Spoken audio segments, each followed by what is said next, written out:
نحمده ونصلي على رسوله الكريم اما بعد فاعوذ بالله من الشیطان الرجیم بسم اللہ الرحمن الرحیم رب اشرح لي صدری ويسر لي امری واحلل عقدۃ من لسانی یفقهوا قولی۔ منہج انقلاب نبوی کے ضمن میں علی صاحب الصلاۃ والسلام جو چھٹا مرحلہ ہے، یعنی آرمڈ کانفلکٹ، دو طرفہ جنگ، یقاتلون فی سبیل اللہ فیقتلون ویقتلون، اہل ایمان اللہ کی راہ میں جنگ کر رہے ہیں، وہ قتل کرتے بھی ہیں، قتل ہوتے بھی ہیں۔ تو یہ صورتحال جو ہے یہ غزوہ بدر سے شروع ہوئی ہے اور تقریباً 6 سال کی مسلسل جنگ ہے، وار۔ ان دو الفاظ کے اندر فرق سمجھ لیجئے، ایک ہوتی ہے وار، ایک ہوتی ہے بیٹلز۔ تو بڑی جنگ ہے، جنگ عظیم اول، اس میں بیٹلز پتہ نہیں کتنی ہوئی ہے، جنگ عظیم دوم بیٹلز پتہ نہیں کتنی ہوئی ہے۔ تو غزوہ بدر، غزوہ احد، غزوہ احزاب، غزوہ بنی المستلق وغیرہ وغیرہ وغیرہ، یہ سب کیا ہے؟ بیٹلز ہیں۔ ان سب کو مجموعی طور پر ہم کہیں گے اے 6 years long وار، جس میں ایک تھوڑا سا وقفہ ہوا صلح حدیبیہ کے ذریعے سے،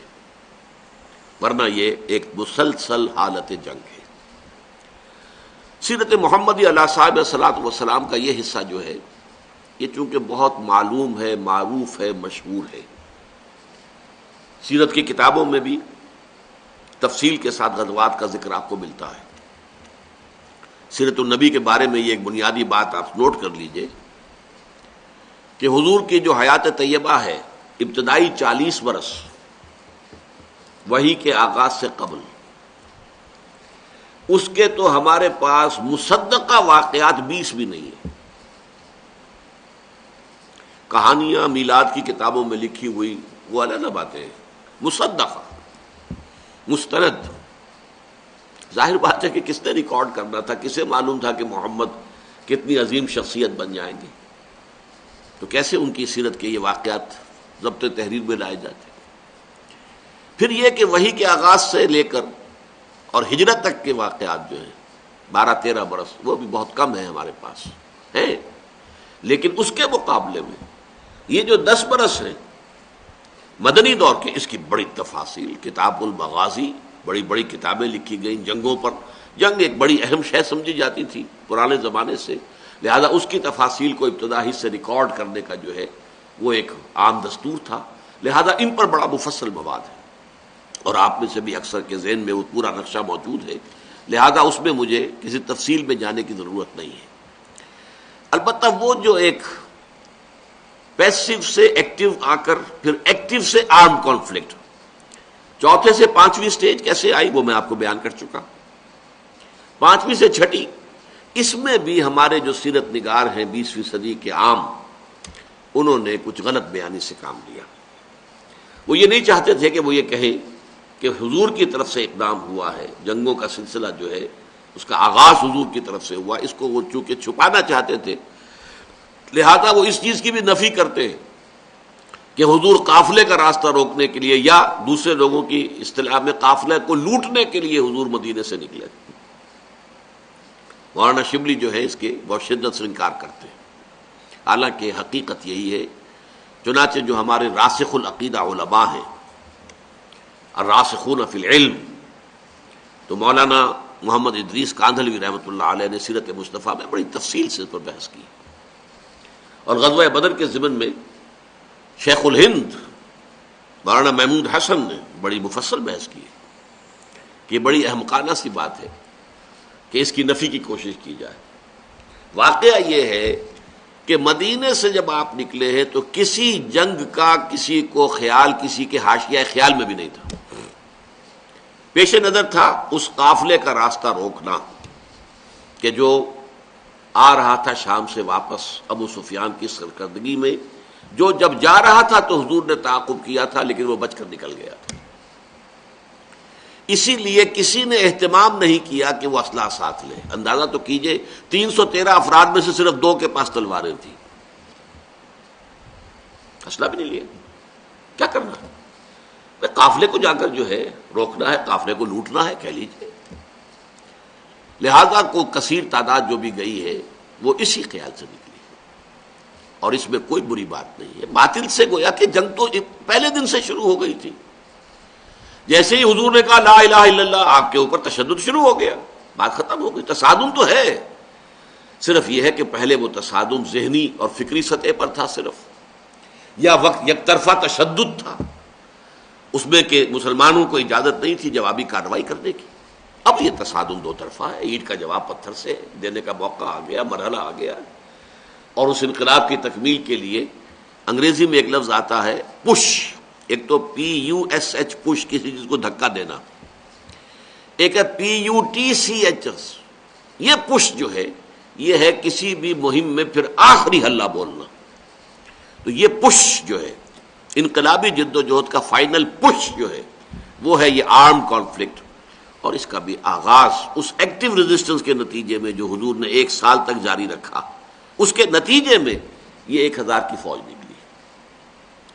حضور جب اپنے 313 ساتھیوں کو لے کر تقریباً درمیان میں تھے مدینے اور بدر کے، وہاں حضور کو وحی کے ذریعے سے اللہ نے اطلاع دے دی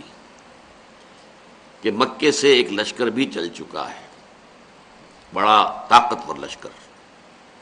اور ساتھ ہی اے محمد صلی اللہ علیہ وسلم ہمارا وعدہ ہے کہ ایک تو وہ جو اوپر سے قافلہ آ رہا ہے شمال سے، اور ایک جو جنوب سے آ رہا ہے لشکر، ان دو میں سے ایک پر ہم ضرور مسلمانوں کو فتح دے دیں گے۔ یہ وحی جب حضور پر آ گئی اور آپ کو اطلاع مل گئی کہ مکے سے تو قریش کا ایک فوج نکل آئی ہے، مسلح، کیل کانٹے سے لیس، پوری تیاریوں کے ساتھ، اب آپ نے ایک مجلس سے مشاورت منعقد کی اور آپ نے مسلمانوں کے سامنے یہ مسئلہ رکھ دیا کہ دیکھو ہم نکلے تھے اس کام کے لیے، لیکن اب صورت اللہ تعالیٰ کی طرف سے یہ پیش آ گئی ہے، وہ قافلہ بھی آ رہا ہے اور ادھر سے لشکر بھی آ رہا ہے، اور اللہ کا وعدہ ہے ان میں سے ایک پر لازماً اللہ ہمیں فتح عطا کر دے گا۔ تو بتاؤ کہ ہم کدھر چلیں، لشکر کی طرف چلیں یا قافلے کا پیچھا کریں؟ اس کو آپ جدید اصطلاح میں یہ کہہ سکتے ہیں کہ یہ اپنے ساتھیوں کے مورال کو ریڈ کرنے کی حضور کی طرف سے ایک کوشش تھی، پتہ چلے ساتھیوں کی کا مورال کیا ہے، کیا عالم ہے، ان کا حوصلہ کیا ہے، ان کے جذبات کیا ہیں، ان کی امنگیں کیا ہیں۔ آیا وہ ڈر جاتے ہیں یہ سن کر کے لشکر آ رہا ہے، قریش کا لشکر؟ قریش کا تو یوں سمجھیے کہ اس کا لفظ ایک دہشت پیدا کرنے والا تھا عرب کے اندر، قریش، ان کا لشکر اور تیاری کے ساتھ پوری طریقے سے کیل کانٹے سے لیس، یا یہ ہے کہ ان کے اندر اس کیفیت سے اور استقامت پیدا ہوتی ہے کہ ٹھیک ہے اب وقت آیا، اب وقت شہادت آیا ہے، اب وقت آیا ہے کہ ہم اپنا جو مقصود و مطلوب ہے، شہادت ہے مطلوب و مقصود مومن، نہ مال غنیمت نہ کشور کشائی۔ تو حضور نے جب یہ مشورے کے لیے بات رکھی، یہ بات بڑی اہم ہے، بڑی پیارا واقعہ ہے یہ سیرت کا۔ مہاجرین میں سے کئی افراد نے کھڑے ہو کر تقریر کی بڑی جوشیلی، حضور جو حکم آپ کا ہو آپ بسم اللہ کریں، ہم تیار ہیں، ہر شے کے لیے تیار ہیں، فیصلہ آپ کو کرنا۔ حضرت ابو بکر نے تقریر کی رضی اللہ تعالی عنہ، لیکن حضور نے کوئی خاص اہمیت نہیں دی۔ حضرت عمر نے تقریر کی، اب بھی حضور نے کوئی خاص اہمیت نہیں دی، فرمایا بھائی دو مشورہ دو، آپ لوگ مشورہ دیجئے۔ پھر حضرت مقداد ابن الاسود نے جو تقریر کی ہے وہ بڑی پیاری ہے کہ حضور ہم موسیٰ کے ساتھی نہیں ہیں کہ جنہوں نے جنگ کے وقت کہہ دیا تھا کہ فَاذْهَبْ أَنْتَ وَرَبُّكَ فَقَاتِلَا إِنَّا هَاهُنَا قَاعِدُونَ، جاؤ موسیٰ تم اور تمہارا رب جا کر جنگ کرو، ہم تو یہیں بیٹھے، ہم جنگ نہیں کریں گے۔ ہم موسیٰ کے ساتھی نہیں ہیں، ہم محمد کے صحابی ہیں صلی اللہ علیہ وسلم۔ خدا کی قسم آپ بسم اللہ کریں، جو بھی قدم آپ اٹھائیں گے انشاءاللہ اللہ تعالی ہمارے ذریعے سے آپ کو آنکھوں کی ٹھنڈک عطا کرے گا۔ حضور ان کی بات کو بھی کوئی خاص اہمیت نہیں دے رہے، پھر فرما رہے اشیرونی، مجھے مشورہ دو بھائی۔ اب یہ بات جو ہے انصار کی سمجھ میں آ گئی کہ حضور کا روح سخن ہماری جانب ہے، کیونکہ انصار سے جو معاہدہ ہوا تھا بیعت عقبہ ثانیہ میں، وہ یہ تھا کہ اگر مدینے پر حملہ ہوگا تو ہم آپ کی حفاظت کریں گے اپنے اہل و عیال کی طرح۔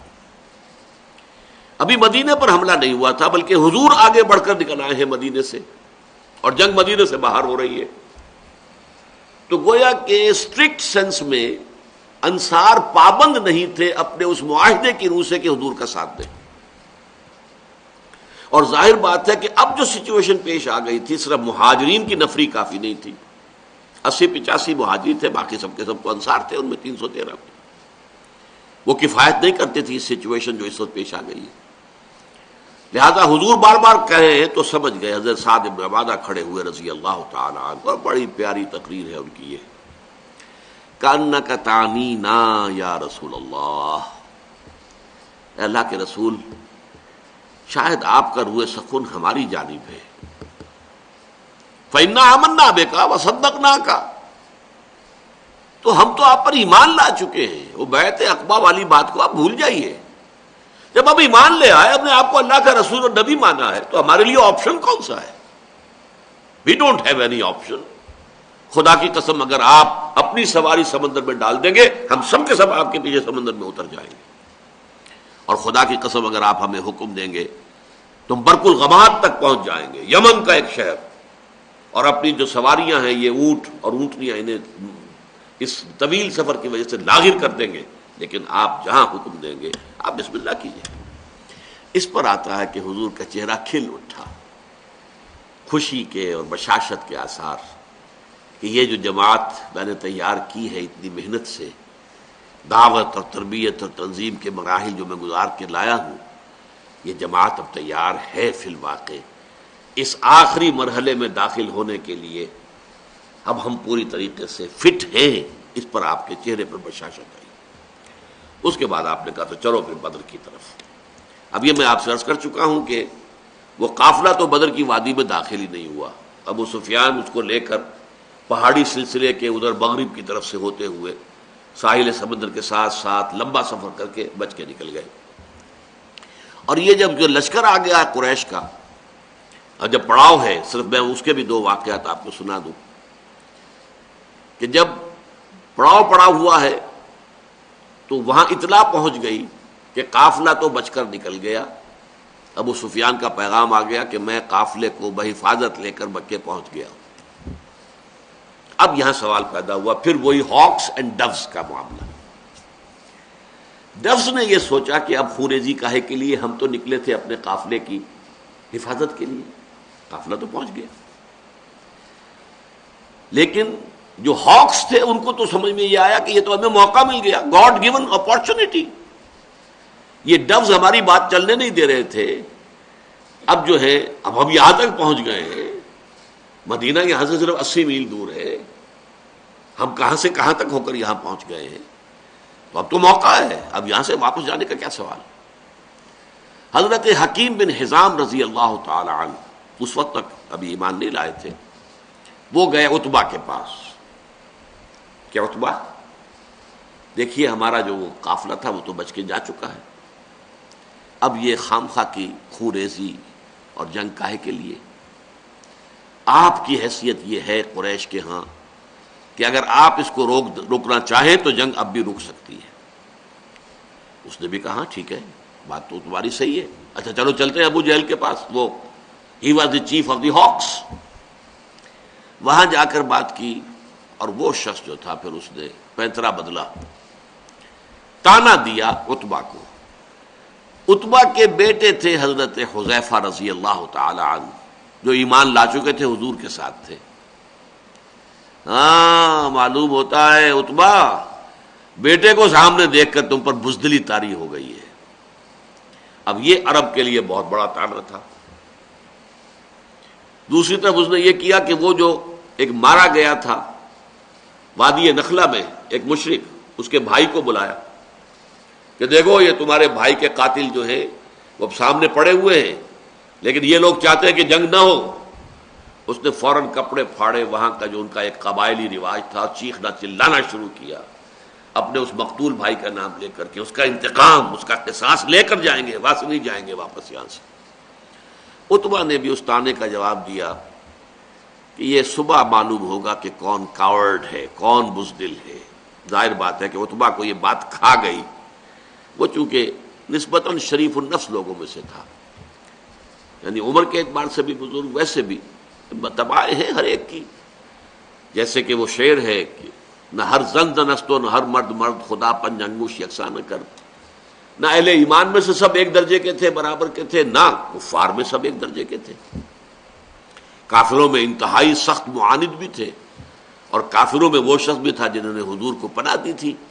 جبکہ آپ طائف سے آئے ہیں مایوس لوٹ کر، وہ بھی کافر ہی تھا، مشرک تھا۔ اور ظاہر بات ہے کہ ابو طالب بھی تو کفر ہی کی حالت میں دنیا سے گئے ہیں، لیکن حضور کی مدد کرتے رہے، آپ کو سہارا دیتے رہے۔ تو ہر طرح کے لوگ ہوتے ہیں، تو عتبہ در حقیقت ان میں سے شریف النفس لوگوں میں سے تھا، لیکن شریف آدمی کو پھر یہ تانا بھی کھا جاتا ہے بری طرح۔ تو اس نے کہا اچھا یہ تو کل صبح پھر فیصلہ ہوگا کہ بزدل کون ہے۔ نتیجہ یہ ہوا ہے کہ پھر اگلے دن سب سے پہلے عتبہ میدان میں آیا۔ یہ اس تانے کا نتیجہ، اپنے بھائی شیبہ بن ربیعہ کو بھی ساتھ لیا، اپنے بیٹے ولید بن عتبہ، حضرت حذیفہ کا چھوٹا بھائی۔ اب بڑا بھائی حضور کے ساتھ ہے، چھوٹا بھائی یہاں مقابلے میں آیا۔ یہ نکلے جیسے کہ پرانے زمانے میں رواج تھا، مبارزت، چیلنج کیا، آئے کوئی ہمارے مقابلے میں۔ ادھر سے 3 انصاری صحابی نکلے، انہوں نے پوچھا کون ہے آپ لوگ، ڈسکلوز یور آئیڈینٹی۔ انہوں نے بتایا ہم انصار میں سے ہیں۔ کہ نہیں نہیں، تم سے ہم جنگ کرنے آئے ہی نہیں ہیں، ہماری شان سے فروتر ہے کہ ہم یہ کاشتکاروں سے جنگ کریں۔ تانا دیا کہ مدینے کے لوگ تو کاشتکار لوگ ہیں، ہمارے مد مقابل بھیجو محمد صلی اللہ علیہ وسلم جو ہمارے قابلے کے ہو۔ حضور نے ان تینوں کو اشارہ کیا واپس آ جاؤ۔ اب حضرت حذیفہ نکلنے لگے باپ کے مقابلے کے لیے، حضور نے روک دیا۔ حضور کی شفقت و رحمت نے اسے گوارا نہ کیا کہ باپ بیٹے کے مقابلے میں آئے اور بیٹا باپ کے مقابلے میں آئے۔ لیکن پھر بہرحال 3 نکلے، حضرت حمزہ عتبہ کے مد مقابل میں، حضرت علی اور حضرت حارثہ ابن عبد المطلب۔ اب یہ بن مطلب، عبد المطلب نہیں، یہ 3 قرشی نکلے۔ ہاں انہوں نے جب بتایا کہ ہاں ٹھیک ہے اب ہمارے مقابلہ جو ہے برابر کی چوٹ کا ہے۔ بہرحال نتیجہ کیا نکلا کہ تینوں کو واصل جہنم کیا، اگرچہ حضرت حارثہ جو تھے وہ بھی زخمی ہو گئے، تلوار کا وار ان کی ٹانگ پر پڑا، ٹانگ کٹ گئی تو گر گئے، لیکن پھر جس سے مقابلہ ہو رہا تھا حضرت علی نے اس کو بھی واصل جہنم کیا۔ یہ جو ہیں جو زخمی ہو گئے تھے، یہ واپس جاتے ہوئے جبکہ بدر سے جا رہے تھے حضور فتح مند ہو کر مدینے کی طرف، تو درمیان میں ان کا انتقال ہو گیا۔ تو ان کے سمیت 14 صحابہ جو ہیں شہید ہوئے، جبکہ 70 قرشی کھیت رہے، واصل جہنم ہوئے۔ اور ان 14 میں سے کوئی بھی نمایاں شخص نہیں تھا بہت بڑا، اور وہ سارے کے سارے چوٹی کے لوگ تھے، تمام سرداران قریش، اور 70 کو قیدی بنا لیا۔ تو یہ گویا کہ اللہ تعالیٰ نے پھر اس کو سورہ انفال میں یوم الفرقان قرار دیا، یعنی ابو جہل کی بات کو الٹ کر کہ جو اس نے کہا تھا یہ یوم الفرقان ہوگا، واقعی یہ یوم الفرقان ثابت ہو گیا۔ اللہ کی مدد آئی، فرشتے بھی آئے، اس کی تفاصیل میں نہیں جا رہا، وہ آپ کتابوں میں پڑھ لیں گے۔ میں صرف اس کو واضح کرنا چاہتا تھا کہ غزوہ بدر کے بارے میں یہ خیال کہ یہ صرف ڈیفنس کے لیے تھا، یہ بات جو ہے ذہنوں سے نکال دیجیے۔ اس پروسیس آف ریولوشن کے حوالے سے یہ اصل میں ایکٹیو ریزسٹنس کا منطقی نتیجہ، آرم کانفلکٹ، اور اس ایکٹیو ریزسٹنس کو انیشیٹ کیا ہے محمد الرسول اللہ صلی اللہ علیہ وسلم نے۔ ابتدا آپ کی طرف سے ہوئی ہے، آپ نے چھاپا مار دستے بھیجنے شروع کیے، آپ نے ان کا اکنامک بلاکیٹ کیا، آپ نے ان کی پولیٹیکل آئسولیشن کی شکل اختیار کی، جس کے نتیجے میں میں اس کو تعبیر کیا کرتا ہوں کہ سانپ بل میں سے نکل آیا۔ سانپ کو مارنا ہو تو کیا کریں گے، تو بل میں گھسا ہوا ہے، تو آپ کو معلوم ہے نا، کوئی بین وین بجاتے ہیں کچھ تاکہ وہ کوئی باہر نکل آئے۔ اب پتہ نہیں وہ بین سے کچھ واقعی کوئی اثر ہوتا ہے یا نہیں ہوتا ہے، لیکن جو عام میں تو آپ کو سمجھانے کے لیے کہہ رہا ہوں۔ یہ قریش بیٹھے ہوئے تھے مکے میں، اور مکہ حرم ہے، وہاں خوریزی، اگر اللہ کا عذاب آتا کسی اس طرح کا جیسے کہ اس سے پہلی قوموں میں آ چکا تھا تو مکے پر آتا، معاذ اللہ ثم معاذ اللہ ثم معاذ اللہ، خوریزی ان کی وہاں ہوتی نہیں۔ اس سانپ کو تو نکالنا تھا، اس سانپ کو نکالنے کے لیے محمد الرسول اللہ صلی اللہ علیہ وسلم نے جو اقدام کیا، جو ایکٹیو ریزسٹنس کا جو پروسیس شروع کیا، اس کے نتیجے میں وہ 1000 کا لشکر نکل کر جو آیا ہے، وہ گویا کہ سانپ جو ہے وہ اپنے بل سے باہر آ گیا اور میدان بدر میں اس کا سر کچلا گیا۔ بہرحال غزوہ بدر سے جو final and six stage of the revolutionary process of Muhammad صلی اللہ علیہ وسلم میں وہ شروع ہو گیا۔ اگلے ہی سال غزوہ احد ہوا۔ وہاں مسلمانوں کے ایک انڈسپلن کی وجہ سے جو فتح حاصل ہو گئی تھی فوراً وہ شکست میں بدل گئی۔ حضور نے ایک درے کے اوپر 50 تیر انداز مقرر کر دیے تھے کہ یہاں سے کسی صورت تم نے نہیں ہلنا، ورنہ اندیشہ ہے کہ یہاں سے، چونکہ جو رسالہ آیا تھا اور خالد ابن ولید مشرکین کے رسالے کے جو ہے رسالدار تھے، اندیشہ تھا کہ وہ کہیں حملہ پیچھے سے کر دیں تو چکی کے 2 پارٹوں کے درمیان مسلمانوں کی فوج آ جائے گی، اور جو اندیشہ تھا وہی پورا ہوا۔ اس کی وجہ کیا ہوئی کہ جب اللہ نے مسلمانوں کو فتح دے دی، وَلَقَدْ صَدَقَكُمُ اللَّهُ وَعْدَهُ إِذْ تَحُسُّونَهُمْ بِإِذْنِهِ، اللہ نے تو اے مسلمانوں تم سے اپنا وعدہ پورا کر دیا تھا جبکہ تم انہیں اللہ کے حکم سے گاجر مولی کی طرح کاٹ رہے تھے۔ حَتَّى إِذَا فَشِلْتُمْ وَتَنَازَعْتُمْ فِي الْأَمْرِ وَعَصَيْتُمْ مِن بَعْدِ مَا أَرَاكُمْ مَا تُحِبُّونَ، لیکن جب تم نے ان ڈسپلن کی شکل اختیار کی، ڈسپلن کمزور کر دیا، ڈھیلا کر دیا، اختلاف رائے کیا، تمہارا لوکل کمانڈر تمہیں روکتا رہا کہ یاد کرو حضور نے فرمایا تھا کہ یہاں سے نہیں ہلنا ہے، پھر بھی وہاں سے 35 یا 40 آدمی جو ہے وہ چھوڑ کر چلے گئے، اور ہوا وہی جس کا اندیشہ تھا، جس کے لیے حضور نے یہاں پر یہ تیر انداز جو ہیں ان کو معمور کیا تھا۔ خالد ابن ولید کی عقابی نگاہ نے دیکھ لیا وہ درہ خالی ہے، حالانکہ شکست ہو چکی تھی، قریش کو بھاگ رہے تھے، وہ اپنے رسالے کو لے کر کوہ احد کا چکر کاٹ کر آئے ہیں اور پیچھے سے حملہ کیا ہے، اور فتح شکست میں بدل گئی۔ معلوم ہوا کہ ایک کمزوری، کیوں کہ جو لوگ ابھی ہجرت کے بعد جو لوگ ایمان لائے ہیں، ابھی ان کی تربیت اس درجے کی نہیں ہو سکی تھی جس درجے کی تربیت کے مہاجرین کی ہوئی ہے مکے میں۔ انہوں نے جو سختیاں جھیلی، انہوں نے جو مشکلات برداشت کی، انہوں نے اس میں جو صبر و استقامت کے ثبوت دیے۔ تو آگ میں جل اور خاک میں مل، جب خشت بنے تب کام چلے، ان خام دلوں کے عنصر پر بنیاد نہ رکھ، تعمیر نہ کر۔ تو یہ جو لوگ ایمان لائے خاص طور پر فتح بدر کے بعد، وہ تو انہوں نے سمجھا کہ لوگوں اب تو بہت عمدہ کام ہو گیا، اللہ کی مدد تو ہر حال میں آنی ہی آنی ہے نا، تو اب تو وارے نیارے ہیں، محمد کے ساتھ ہو جاؤ، ایمان لے آؤ، اب جو بھی فتح ہوں گی ان کے تمہیں جو ہے مال غنیمت ملے گا۔ یہ وہ لوگ ہیں کہ جن کی کچائی اور جن کا جو کچا پن تھا کہ ایمان کی پختگی ان کے اندر نہیں تھی، اس کو اللہ تعالیٰ نے غزوہ احد کے حوالے سے مسلمانوں پر واضح کر دیا۔ عبداللہ ابن ابی وہ خود بھی غزوہ بدر کے بعد ایمان لایا ہے، اس سے پہلے ایمان نہیں لایا تھا، وہ اپنے 300 ساتھیوں کو لے کر پہلے ہی علیحدہ ہو گیا، اور دوران بھی اس طرح کی کمزوریاں مسلمانوں سے ثابت ہو گئی، سرزد ہو گئی، جس کی اللہ نے سزا دی تاکہ آئندہ کے مراحل کے لیے یہ جو کمزوریاں ہیں تمہارے اندر، اس کا تمہیں علم ہو جائے، تمہیں سمجھ ہو جائے، تاکہ آئندہ جو ہے وہ اس سے بچ سکو۔ بہرحال غزوہ احد کا یہ پہلو جو ہے ذرا سمجھانے کا تھا آپ کو۔ باقی یہ ہے کہ اس کے ساتھ یہ سمجھیے کہ میں 2 سال کے بعد بڑے غزوے، ویسے تو یہ کہ ہر وقت جو ہے ایک حالت جنگ تھی، چھوٹے چھوٹے غزوات تو ہو رہے تھے ان کے درمیان، یہ بڑے بڑے غزوے ہیں، غزوہ بدر، غزوہ احد، پھر غزوہ احزاب، اس میں کہ 12,000 کا لشکر آ گیا تھا۔ میں نے تو آپ سے کہا تھا کہ عرب کے حساب سے وہ 1,000 کا لشکر جو بدر کا تھا وہی بہت بڑی شے تھی، لیکن 12,000 شمال سے اور مشرق سے اور جنوب سے تینوں اطراف سے فوجیں آئی ہیں اور مدینے کو گھیر کر پڑ گئی ہیں۔ لیکن ان تینوں جنگوں کے ساتھ ضمیمے ہوئے ہیں، ہر جنگ کے ساتھ ایک ضمیمہ ہے۔ غزوہ بدر کے فوراً بعد بنو قینقاع کے خلاف اقدام کرنا پڑا، انہوں نے غداری کی۔ یہ تینوں جو قبیلے تھے جن کو حضور نے اپنے اس معاہدے کے اندر جکڑ لیا تھا میثاق مدینہ میں، ایک ایک کر کے انہوں نے بدعہدی کی اور ان کی سزا دی گئی۔ غزوہ احد کے بعد بنو نذیر نے یہی کیا،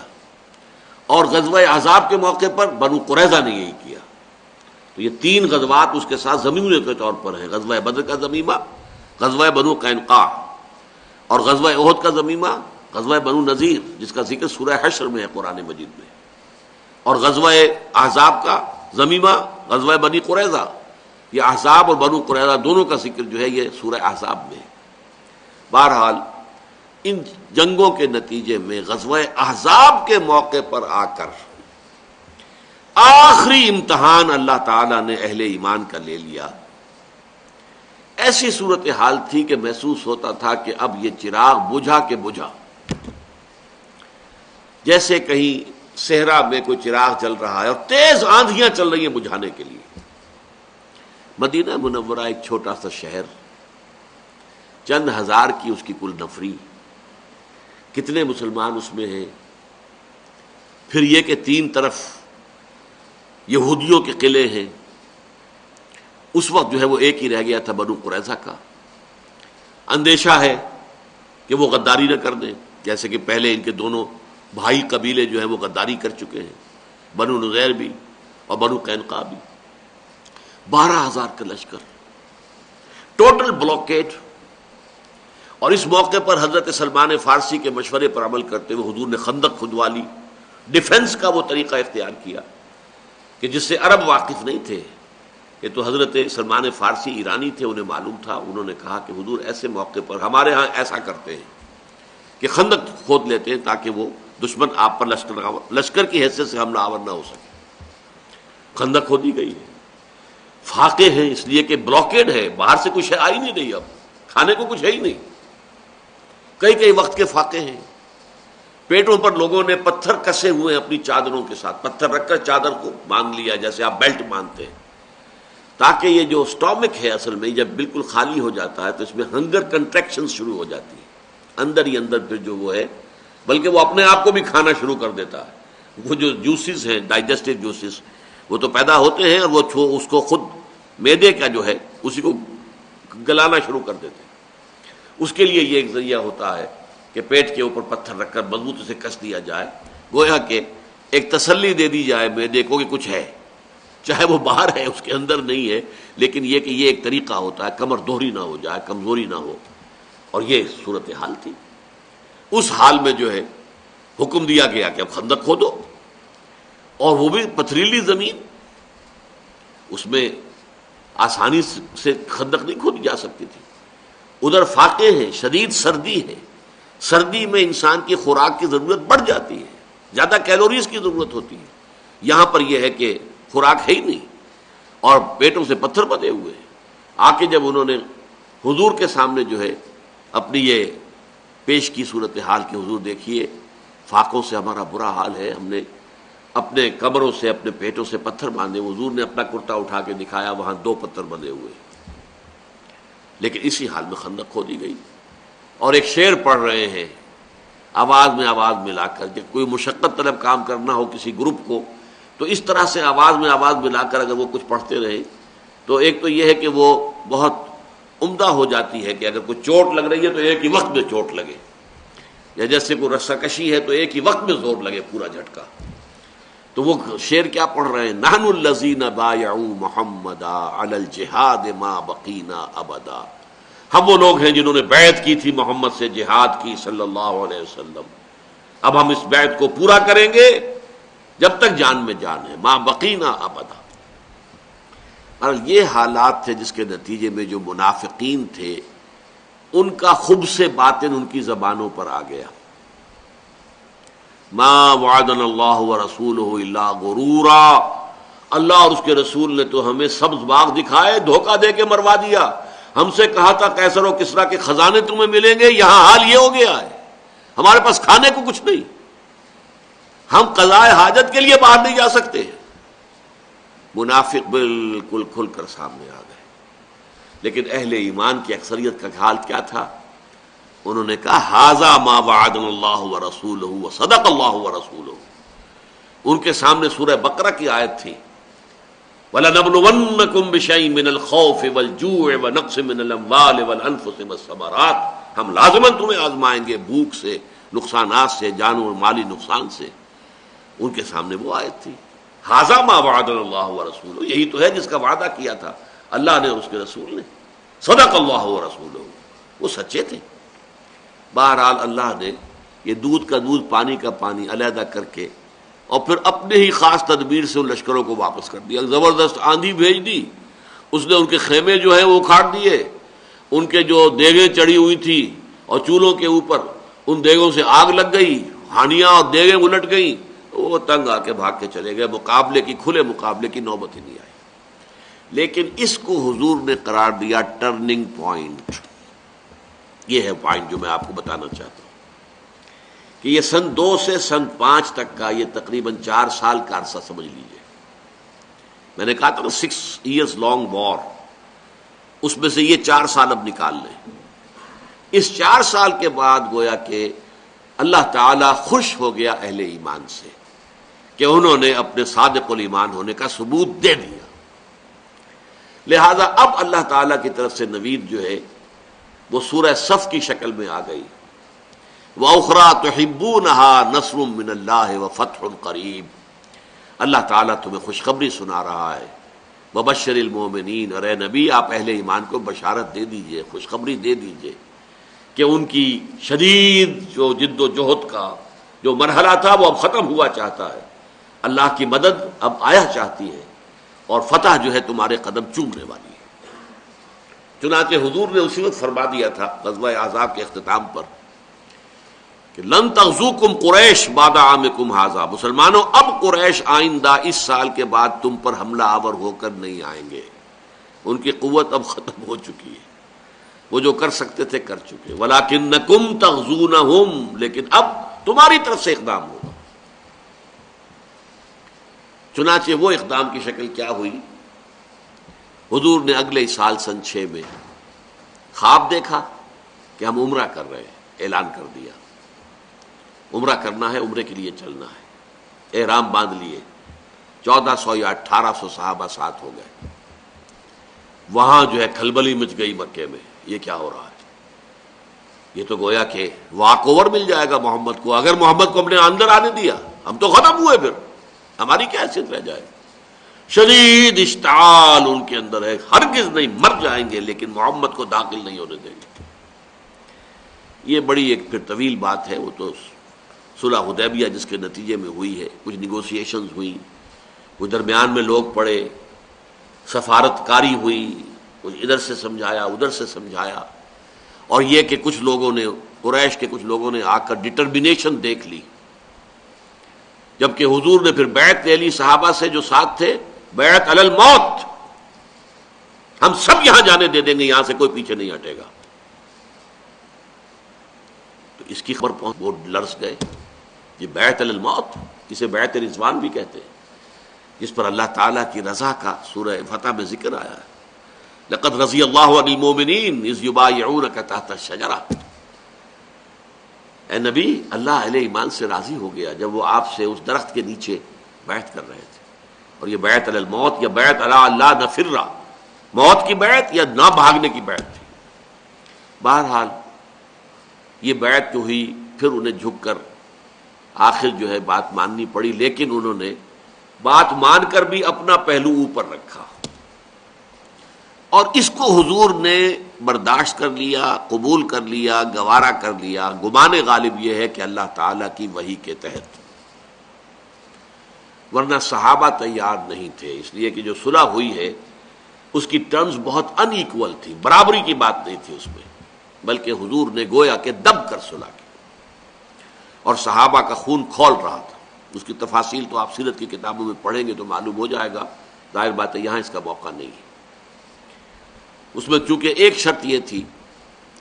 کہ اگر کوئی مسلمان مکے سے بھاگ کر آئے گا مدینے تو اس کو واپس کرنے کے آپ پابند ہوں گے، اگر کوئی مدینے سے بھاگ کر واپس آئے گا مکے مرتد ہو کر یا کسی اور ذریعے سے تو ہم اس کو واپس کرنے کے پابند نہیں ہوں گے، ان ایکول ٹرمز۔ اور دوسرے انہوں نے پخ لگا دی کہ اس سال تو ہم کسی صورت تمہیں عمرہ نہیں کرنے دیں گے، ہاں اگلے سال آئیں، 3 دن کے لیے ہم مکہ خالی کر دیں گے، آپ 3 دن تک مکے میں رہیں، ہم پہاڑوں پر چلے جائیں گے، آپ عمرہ کریں پورے اطمینان اور سکون کے ساتھ، لیکن اس وقت واپس جانا ہوگا۔ حضور نے دونوں شرطیں قبول کر لی، صلح ہو گئی۔ اس کو قرآن نے کہا انا فتحنا لک فتحا مبینا، اے محمد ہم نے آپ کو بڑی کھلی فتح عطا کر دی ہے، عنایت کر دی ہے۔ اس فتح کا فتح ہونا بعد میں واضح ہوا۔ 2 کام حضور نے کیے اس صلح کے نتیجے میں۔ جب جنوب کی طرف سے آپ مطمئن ہو گئے کہ مکے سے کوئی حملہ نہیں ہوگا، پوری قوت کے ساتھ آپ نے شمال میں اقدام کیا، اور خیبر جو گڑھ تھا یہودیوں کا، یہ سارے یہودی جو مدینے سے بھی نکلے تھے وہیں پر جا کر آباد ہو گئے تھے، اور بہت بڑی طاقت تھی، آپ نے خیبر پر حملہ کیا، اس کو فتح کر دیا، کیونکہ اب قریش ان کی مدد کو نہیں آ سکتے تھے۔ غزوہ احزاب میں یہ سب آئے تھے، ادھر سے یہودی آئے تھے، ادھر سے قریش آئے تھے، اور مشرق سے بنو غطفان کے قبائل آئے تھے۔ تو جب قریش کی طرف سے حضور فارغ ہو گئے تو آپ نے پوری طاقت کے ساتھ حملہ کیا، خیبر فتح کر لیا، اور بے پناہ مال غنیمت ہاتھ آیا، اور مسلمانوں کے دل اندر دور ہو گئے، جس کو کہنا چاہیے کہ ان کے پاس جو بھی مفلسی تھی، محتاجی تھی، وہ ختم ہو گئی، اس لیے کہ بہت مال غنیمت جو ہے اس فتح خیبر کے نتیجے میں حاصل ہوا۔ دوسرا کام آپ نے کیا کیا؟ اب جو یہ جنگ بندی ہو گئی، سیز فائر ہو گیا، تو اب آپ نے پورے عرب میں اپنی دعوتی سرگرمی جو ہے اس کو انتہائی تیزی کے ساتھ پھیلا دیا، بڑی تیزی کے ساتھ کنورشن ہوئی، اس لیے کہ تمام قبائل نے یہ دیکھ لیا کہ قریش صلح کرنے پر مجبور ہو گئے محمد سے صلی اللہ علیہ وسلم۔ یہ صلح کرنے کے معنی کیا ہوتے ہیں؟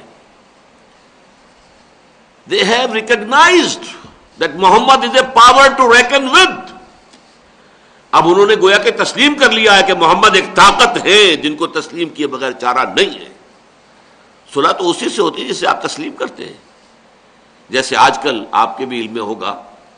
کہ چند سال پہلے تک کوئی عرب ملک جو ہے اسرائیل کے کسی نمائندے کے ساتھ بات کرنے کو تیار نہیں تھا۔ صلح کرنی تو بہت دور کی بات ہے، ایک کمرے میں بیک وقت ہونے کو تیار نہیں، میز پر بیٹھنا تو دور کی بات ہے۔ ایک دروازے سے اگر اسرائیل کا نمائندہ داخل ہوا، دوسرے سے جو ہے وہ عرب نمائندہ نکل جاتا تھا، وہ ریکگنائز کرنے کو تیار نہیں تھے۔ لیکن خلیج کی جنگ کے بعد پھر انہیں نیگوشیٹ بھی کرنا پڑا، تسلیم بھی کرنا پڑا۔ پہلے صرف ایک ملک نے کیا تھا، مصر نے، اور بعد میں آپ کو معلوم ہے کہ اور عرب ممالک بھی سب کے سب لائن حاضر ہو گئے تھے میڈرڈ میں، مجبوری۔ یہ گویا کہ ان کو تسلیم کرنے کے مترادف تھا، اور یہ بہت بڑی فتح ہے اسرائیل کی۔ اسی طرح حضور کی بہت بڑی فتح تھی کہ قریش نے آپ کے ساتھ معاہدہ کیا ہے، آپ کو تسلیم کر دیا کہ آپ ایک بہت بڑی طاقت ہے۔ اس کا جو اثر ہوا تمام عرب پر، اب بہت سے لوگ جو ہیں اسلام میں داخل ہو گئے، دعوت و تبلیغ کا دائرہ وسیع ہو گیا۔ اور نمبر 3 نوٹ کیجئے، اسی مرحلے پر آپ نے اپنے انقلاب کے بین الاقوامی مرحلے کا آغاز کر دیا۔ یہ نقطہ بہت اہم ہے، بہت اہم ہے، بہت اہم ہے۔ انقلابی جدوجہد کا خاصہ یہ ہوتا ہے کہ وہ ابتداً کسی ایک جگہ پر کنسنٹریٹ کرتی ہے، پھیلاتی نہیں اپنے آپ کو، ایک جگہ پر کنسنٹریٹ کرتی ہے، ساری طاقت وہیں پر لگے تاکہ وہاں انقلاب آ جائے۔ جب انقلاب وہاں جائے گا، اب وہ انقلاب پھیلے گا۔ اور جو ایک تبلیغی قسم کے کام ہوتے ہیں، جیسے کہ عیسائی مشنریز کا کام ہے، یا ہمارے ہاں بھی ایک تبلیغی جماعت ہے، وہ پھیلاتے ہیں، وہ بات کو پھیلا رہے ہیں، پوری دنیا میں گھوم رہے ہیں، پوری دنیا کے اندر چلے لگا رہے ہیں، لوگ جو جا رہے ہیں سفر کر رہے ہیں، لیکن کسی ایک جگہ پر بھی وہ ایک انقلاب لانا، نظام قائم کر دینا، وہ ان کے پیش نظر ہے ہی نہیں۔ تو یہ بنیادی فرق سمجھ لیجئے، ریولیوشنری اور مشنری، یہ دو جو کام ہیں، revolutionary struggle and missionary work, ان میں زمین و آسمان کا فرق ہے۔ مشنری ورک میں مذہب کی تبلیغ ہوتی ہے، صرف عقائد، عبادات، ان کی تبلیغ ہوتی ہے، اور ریولیوشنری میں نظام قائم کرنا مقصود ہوتا ہے۔ مذہبی یا مشنری وہ زمین پر پھیلنے والی بیل کی مانند ہے، جیسے خربوزے کی بیل ہے، زمین پر ہی پھیلتی چلی جائے گی۔ متیرا ہے، کوئی اور شے ہے، بیل جو ہوگی وہ کھڑی نہیں ہوتی درخت کی شکل میں، وہ پھیل جائے گی، ہو سکتا ہے بیگھوں میں پھیل جائے بیل، لیکن اٹھے گی نہیں، وہ درخت کی شکل اختیار نہیں کرے گی۔ جبکہ ریولیوشنری پروسیس وہ ایک جگہ پر، جیسے درخت آم کے چاہے 2 ہی پتیاں نکلی ہیں گٹھی میں سے، اوپر کو رخ ہوگا ان کا، اوپر بڑھے گا، ایک تنا بنے گا، اوپر جائے گا، اوپر جا کر پھیلے گا، پھر درخت سایہ کرے گا یا پھل دے گا، پھیلے گا اوپر جا کر۔ انقلاب ایک جگہ پر جو ہے کنسنٹریٹ کر کے وہاں تبدیلی لاتا، پھر اس کا ایک نظام جو ہے وہ پھر اس کی ایکسٹینشن ہوتی ہے دائیں بائیں شمال جنوب۔ تو یہ فرق ذہن میں رکھیے، حضور نے آغاز سے اپنی دعوت کو بین الاقوامی نہیں بنایا، حالانکہ نوٹ کر لیجئے جب حضور پر وحی کا آغاز ہوا ہے اس وقت آپ غنی تھے، حضرت خدیجہ کی دولت، بہت بڑی دولت آپ کے پاس موجود تھی، آپ جو ہے مشنری جو ہیں اپنے بھیج سکتے تھے، ایمسریز جن کو کہا جاتا ہے، آپ اپنے سفیر بھیجتے، خطوط لکھ کر بھیج دیتے، ہرقل کو بھیج دیتے، کسرا کو بھیج دیتے، نجاشی کو بھیج دیتے، بقوقس کو بھیج دیتے، کر سکتے تھے، میں اللہ کا رسول ہوں مجھ پر ایمان لاؤ، نہیں کیا، قطعاً نہیں کیا۔ بلکہ جو حضرات گئے ہیں ایبیسینیا میں، حبشہ میں، ہجرت حبشہ جو ہوئی تھی، انہوں نے بھی وہاں جا کر تبلیغ کا کام نہیں کیا، بس وہاں جا کر پناہ لی ہے، آرام سے وہاں رہے ہیں، تبلیغ کا کام نہیں کیا۔ یہ نوٹ کر لیجئے، اس لیے کہ انقلابی جدوجہد جب تک کہ کسی ایک جگہ پر کامیاب نہ ہو جائے وہ اسے انٹرنیشنلائز نہیں کرتے، بلکہ اس میں نقصان ہو جاتا ہے۔ اگر آغاز ہی سے پتہ چل گیا ہوتا قیصر روم کو کہ یہ کیا دعوت ہے جو مکے کے اندر جو ہے یہ خدمت جو ہو رہی ہے یہ کیا ہے اور اس کے کانسیکوینسز کیا ہو سکتے ہیں، تو ظاہر بات ہے وہ بھی کوئی نہ کوئی روک لگاتا، کوئی رکاوٹ ڈالتا۔ اگر کسرا کو پتہ چل جاتا کہ میری جڑیں کھو دی جا رہی ہیں اور یہ عرب کے صحرا کے اندر سے کوئی ایسا طوفان اٹھنے والا ہے کہ جس میں میری پوری سلطنت جو ہے وہ تنکے کی طرح بہہ جائے گی، تو وہ کوئی نہ کوئی رکاوٹیں ڈالتا۔ انہیں تو پتہ ہی نہیں چلا۔ ہاں جب عرب میں یہ پوزیشن ہو گئی کہ قریش نے گویا کہ تسلیم کر لیا that Muhammad is a power to reckon with, اب وہ پوزیشن تھی، اب آپ نے نامہ ہائے مبارک بھیجے قیصر کے نام، دہیا کلبی رضی اللہ تعالی عنہ خط لے کر گئے کسرا ایمپرر، ایرانین ایمپرر کے پاس، مقوقس شاہ مصر کے پاس، نیگوس، اس لیے کہ وہ نجاشی فوت ہو چکے تھے جو ایمان لے آئے تھے،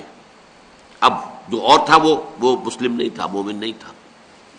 اور جو آس پاس کے بحرین وغیرہ ان سب کے چاروں طرف جو جزیرہ نما عرب کے چاروں طرف جو چھوٹے بڑے بادشاہ تھے، جو چھوٹے بڑے نظام تھے، مصر میں بادشاہت نہیں تھی، پیٹریارک تھا، ایک نیم مذہبی حکومت تھی، مقوقس جو ہے وہ گویا کہ وہاں کا حکمران تھا۔ بہرحال ان سب کو آپ نے خطوط بھیجے، کب؟ سن 7 ہجری میں، صلح حدیبیہ کے بعد، گویا کہ اندرون ملک انقلاب کی تکمیل بس آخری مرحلے میں داخل ہو چکی ہے، اس لیے کہ سن 8 میں اب آپ نے پوری اپنی قوت کے ساتھ 10,000 صحابہ، ذرا اندازہ کیجئے 2 سال پہلے آپ عمرے کے لیے گئے تو 1400 یا 1800 تھے، اب اس عرصے میں صلح کی وجہ سے جو موقع ملا ہے اور جو دعوت پھیلی ہے، جو تبلیغ ہوئی ہے، اس کے نتیجے میں اب 10,000 صحابہ کی فوج جو ہے وہ حضور کے ساتھ ہے، اور مکہ جو ہے فتح ہو گیا بغیر لڑائی بڑھائی کے۔ اس موقع پر چونکہ ابو سفیان کو بھی یہ معلوم تھا کہ اب ہمارے اندر یہ جان نہیں ہے، طاقت نہیں ہے، ہم مقابلہ نہیں کر سکتے محمد کا صلی اللہ علیہ وسلم، تو صلح توڑی تھی انہوں نے اور ان کے ساتھیوں نے، تو اس نے کوشش کی کہ صلح کی تجدید ہو جائے، دوبارہ صلح ہو جائے، لیکن حضور صلی اللہ علیہ وسلم نے اس صلح کی تجدید جو کرنے پر آبادگی ظاہر نہیں کی، اور آپ نے سفر کیا، اور آپ اس کے نتیجے میں یہ 10 رمضان مبارک، 1 ہفتہ کم 6 برس، 17 رمضان سن 2 ہجری، غزوہ بدر، beginning of the 6th and the final stage of the revolutionary process of Muhammad صلی اللہ علیہ وسلم، armed conflict، اور 10 رمضان المبارک سن 8 ہجری میں مکہ فتح ہو، اس کے بعد طائف، اس کے بعد حنین، یہ تو گویا کہ زمین میں ہے۔ فتح مکہ کے بعد گویا کہ اندرون جزیرہ نما عرب جاء الحق وزهق الباطل ان الباطل کان زہوقا، اس کے بعد جو ہے اگلا مرحلہ وہ در حقیقت اس کی بیرون جزیرہ نما عرب جو توسیع ہے اس کا ہے، 7واں اور آخری مرحلہ، اس پر انشاءاللہ آئندہ نشست میں گفتگو ہوگی۔ اقول قولی ھذا واستغفر اللہ لی ولکم ولسائر المسلمین والمسلمات.